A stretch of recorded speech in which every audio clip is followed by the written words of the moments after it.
Speaker గారు వ్యవహరించిన తీరు చాలా బాధాకరం.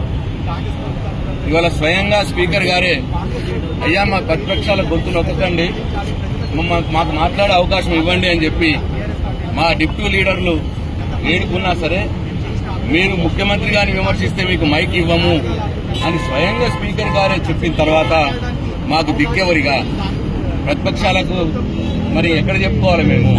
అంటే అసెంబ్లీ చరిత్రలో పార్లమెంటరీ చరిత్రలో ఒక క్వశ్చన్ అవర్ మీద గంటసేపు సమాధానం చెప్పే మిషతో గంటసేపు అడ్డగోలు మాటలు మాట్లాడటమటికి ఎక్కడ జరగలేదు.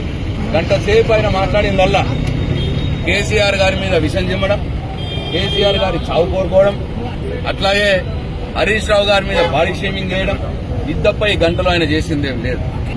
అసెంబ్లీని అసెంబ్లీగా వాడండి, మేము వస్తాం. అసెంబ్లీని గాంధీ భవన్ లాగా వాడి మీ ఇష్టం వచ్చినట్టు రొట్టెవాగుడు వాగితే మేము రాము అని చెప్తాం.